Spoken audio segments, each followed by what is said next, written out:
আমি তুফান করার পর এই ধরনের ছবি অনেক হচ্ছে, সবাই দেখি মেশিন গান ইউজ করছে। ধর আমি যেটা করি এটা ট্রেন্ড হয়। প্রীতমকে নিয়ে একটা আইটেম সং করছি, এবার সব সিনেমাতে প্রীতম, কিন্তু নিধি প্রথম বিজিএম করে কিন্তু আমার সিনেমাতে, সুরঙ্গতে, দামালে, তারপরে সুরঙ্গতে, তারপরে তুফান করলাম।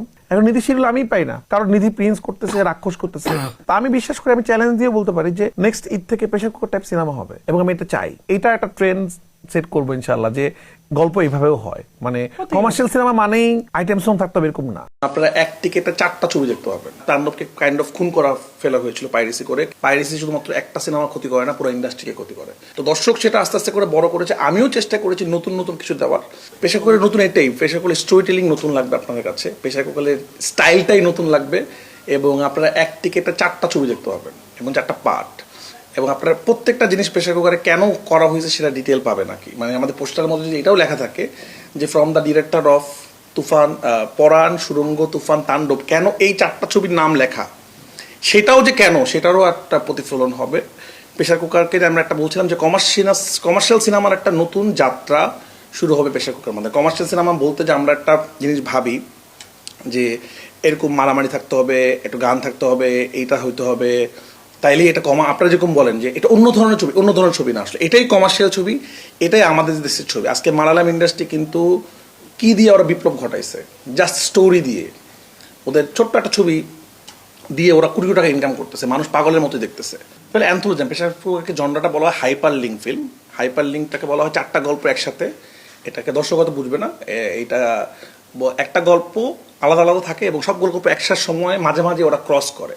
যেমন ধরেন আপনারা সবাই আলাদা আলাদা মানুষ, কিন্তু আজকে আমার অফিসে আসছে, সবার দেখা হয়ে গেছে। এরকম প্রেসার কুকারের ক্যারেক্টারগুলো আলাদা আলাদা ফ্যামিলি, আলাদা জায়গায় বিলং করে, কিন্তু তাদের এরকম ক্রস কানেকশন হয়ে তাদের দেখা হয়ে যায়। তো এটা একটা ইন্টারেস্টিং স্টোরি। আমার মনে হয় আমাদের অডিয়েন্স অনেক স্মার্ট, তারা এটা এনজয় করবে আর কি। আমি প্রথমে একটা জায়গায় আপত্তি দিতে চাই যে এই ওয়ার্ডটাতে নারী কেন্দ্রিক ছবি। আজকে একটা সিনেমায়, প্রেসার কুকার সিনেমাতে অনেকজন নারী আছেন, অন্য অন্য ছবিটাতেও নারী আছেন, কিন্তু নায়কও আছেন, মানে নায়িকা যদি আমি বলি, নায়কটাকে যদি বলি, কিন্তু আমরা কিন্তু বলছি না যে অমুক ছবি পুরুষ কেন্দ্রিক ছবি। এবারে যে মানে অমুক দমকে কিন্তু বলছি না যে আচ্ছা পুরুষ কেন্দ্রিক ছবি করে আপনার কেমন লাগছে, প্রিন্সকে কিন্তু বলছি না, বা রাক্ষসকে কিন্তু বলছি, কিন্তু নারীদের ক্ষেত্রে কেন এটা নারী কেন্দ্রিক ছবি হইতে হবে, মানে এটাকে কোনো কেন্দ্র করে ছবি না বলি আমরা। সিনেমা আমি আসলে ওরকম কোনো ভাই বা সিনেমা বানাই না, এবং আবারও বলছি আমাদের সিনেমাতে অনেক অভিনেতা অভিনেত্রী আছে। আমি চাচ্ছি, আমি ইচ্ছা করি 4জন মানুষকে সামনে আনছি, আস্তে আস্তে আপনাদেরকে চমক দিব। মাত্র ট্রেলার দিয়েছি, সবার আগে ট্রেলার দিয়ে দিয়েছি আমি, এরপর আমার গান আসবে, আরও 2-3টা টিজারের মতো আসবে। তো আপনারা আস্তে আস্তে রিভিল হবেন আরও কারা কারা, ওরা অনেক বড় বড় অভিনেতা অভিনেত্রী এখানে আছেন।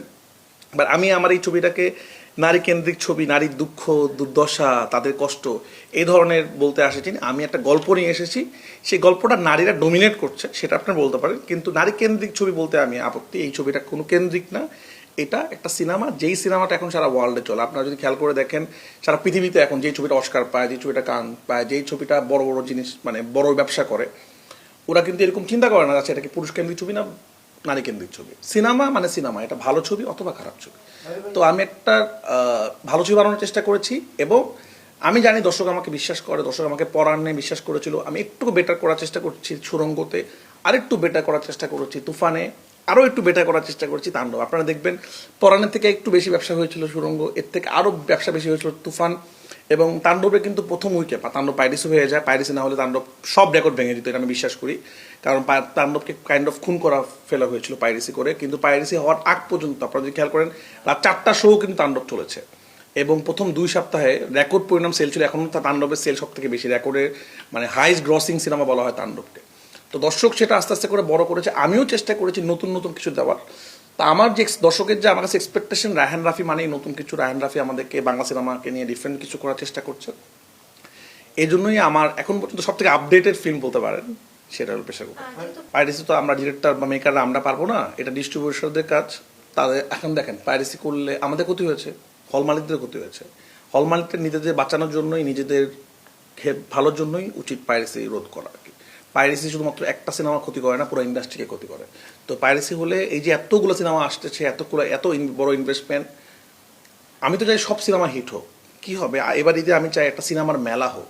এই মেলাতে সব ধরনের সিনেমা আছে, যার যেরকম ইচ্ছা সেরকম। মেলাতে আমরা কী করি, একদিন যাই না, কিন্তু মেলাতে আমরা একদিন যাই, পরের দিন আবার যাই, পরের দিন আবার যাই, এরকম হবে। আজকে প্রেসার কুকার দেখবে, পরের দিন দম দেখবে, তারপরের দিন বনলতা এক্সপ্রেস দেখবে, তারপরের দিন প্রিন্স দেখবে, এরকম আগামী কুরবানিদের একটা সিনেমা আসতেছে যেটা ভায়োলেন্সের বিও নাই, বিট করার তো প্রশ্নই আসে না। এটা তো রাজনীতির মাঠ না যে এর একটা দল আছে, ওর একটা দল আছে, এর একটা দল আছে। এটা একটা সিনেমার জায়গা। একটা হচ্ছে যেমন দমের টিজার একদমই আলাদা, প্রিন্সের টিজার একদমই আলাদা।